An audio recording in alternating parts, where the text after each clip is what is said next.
TV में आपका बहुत बहुत स्वागत है और मैं हूं आपके साथ अंजलि सिंह। बात करूंगी आज शिक्षा मित्रों के मुद्दों पे। तो बता दूं कि शिक्षा मित्रों के लिए 1 अप्रैल का दिन कहीं ना कहीं बड़ा दिन साबित हो सकता है। बड़ा दिन साबित इसलिए हो सकता है क्योंकि शिक्षा मित्रों की जो समस्याएं हैं, शिक्षा मित्रों का जो मुद्दा है वो सुप्रीम कोर्ट पहुंच चुका है, आगे डाली जा चुकी है और उस पर 1 अप्रैल को सुनवाई होनी है। और इस पूरे मामले के लिए प्रदेश अध्यक्ष शिव कुमार शुक्ला पहुंच चुके हैं दिल्ली। उन्होंने क्या कुछ जानकारियां दी वहां से, क्या कुछ होना है 1 अप्रैल को, कौन केस को लीड करेगा, क्या कुछ होगा शिक्षा मित्रों के कोर्ट केस के बारे में, इस पूरे मामले पर हमने जब बात की प्रदेश अध्यक्ष शिव कुमार शुक्ला से, टेलीफोनिक वार्ता की, तो उन्होंने क्या कुछ हमें बताया, आइए आपको सुनाते हैं। हमारे चैनल अटल टीवी पे आपका बहुत बहुत स्वागत है। शिक्षा मित्रों का कोर्ट केस आईए के माध्यम से डाला गया है। क्या शिक्षा मित्रों को सुप्रीम कोर्ट से न्याय मिलेगा? क्या कुछ तैयारियां हैं? ये दलीजी अटल टीवी के माध्यम से मैं पूरी बात कह देना चाहता हूँ।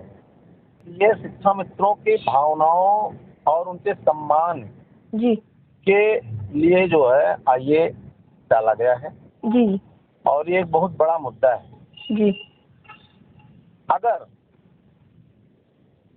बीएड के लोगों को जी कोर्ट रिलीफ देती है, सरकारें उनको रखने का प्रयास करती हैं, माननीय सर्वोच्च न्यायालय के आदेश का अनुपालन नहीं होता है, अगर कोर्ट उसमें कोई भी इंटरटेन करेगा, जी थोड़ा भी बदलाव करेगा, जी उनको रोकने का प्रयास करेगा, तो शिक्षा मित्रों को इसका लाभ मिलना चाहिए, ऐसा प्रतीत होता है। इसलिए हम लोगों ने ये रिट दाखिल किया। जी इसमें हम कहें कोर्ट में हम भी अपनी बात, और इस दुनिया में सब लोग स्वतंत्र है अपनी बात कहने के लिए, तो शिक्षा मित्र भी अब 8 साल के बाद उत्तर प्रदेश प्राथमिक शिक्षा मित्र संघ शिक्षा मित्रों के अनुरोध को स्वीकार करते हुए, चूंकि हम नेतृत्व शिक्षा मित्रों का करते हैं, ये कोई पार्टी हम नहीं चला रहे हैं, और शिक्षा मित्रों ने जब अनुरोध किया तो उस पर विचार किया गया और तमाम वरिष्ठ जनों से विचार विमर्श के बाद शिक्षा मित्र हित के लिए आईए जो है डाला गया है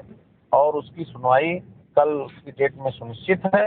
यद्यपि सुनवाई होती है तो हम दिल्ली पहुंच गए हैं और वकीलों से मिलने का प्रयास शुरू हो गया है।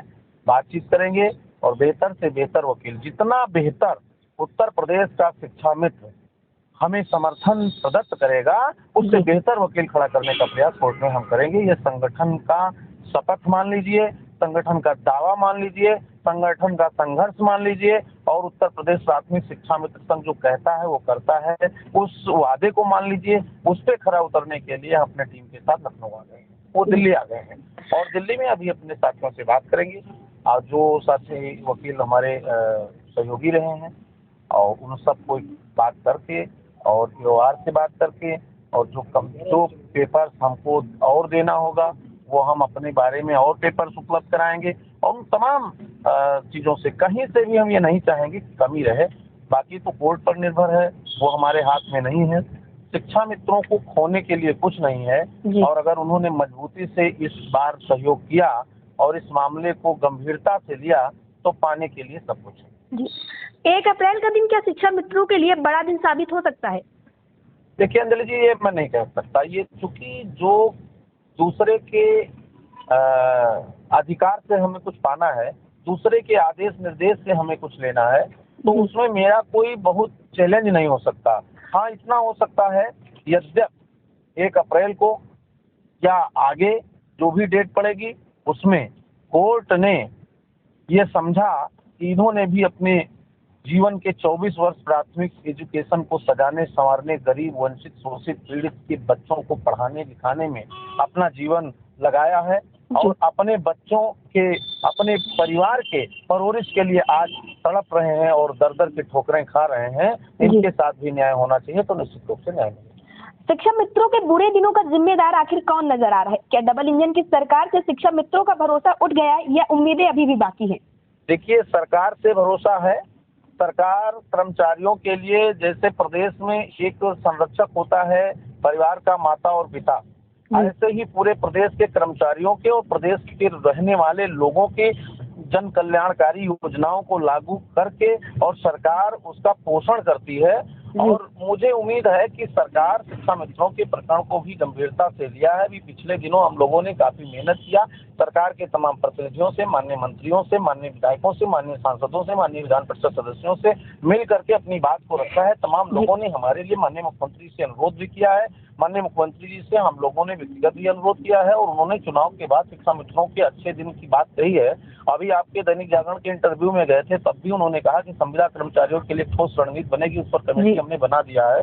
तो वो तमाम चीजें चल रही हैं, लेकिन उसके साथ साथ बीच में एक प्रकरण आ गया, तो इसमें विदाउट किसी को पार्टी या किसी को टारगेट हमें नहीं करना है, लेकिन अपनी बात कहने के लिए हम स्वतंत्र हैं और अपनी बात कहने के लिए, अपनी पीड़ा कहने के लिए, अपनी बात को माननीय सर्वोच्च न्यायालय की पीठ के समक्ष रखने के लिए हम आए हैं और उसको मजबूती से रखने का काम उत्तर प्रदेश प्राथमिक शिक्षा मित्र संघ का नेतृत्वकर्ता होने के नाते करूंगा। कल का दिन शिक्षा मित्रों के लिए बड़ा दिन है, तो शिक्षा मित्र साथियों को आप क्या संदेश देना चाहेंगे? कोई दिन शिक्षा मित्रों के लिए न बड़ा है न छोटा है।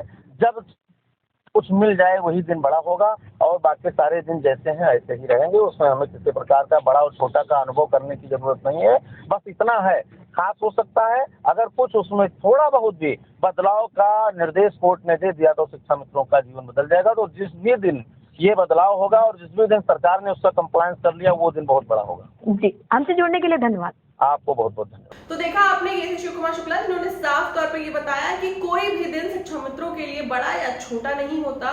जिस दिन शिक्षा मित्रों का काम हो जाए वही दिन शिक्षा मित्रों के लिए बड़ा हो सकता है और कहीं ना कहीं वो पूरी उम्मीदें लगा के बैठे हैं कि शिक्षा मित्रों की जो समस्याएं हैं उनका हल निकल जाए। इसलिए पूरी कोशिश वो कर रहे हैं। वो और उनका संगठन दिल्ली पहुंचे हैं। वो ज्यादा जानकारी के लिए जुड़े रहे हमारे साथ, देखते रहे अंचल टीवी। नमस्कार।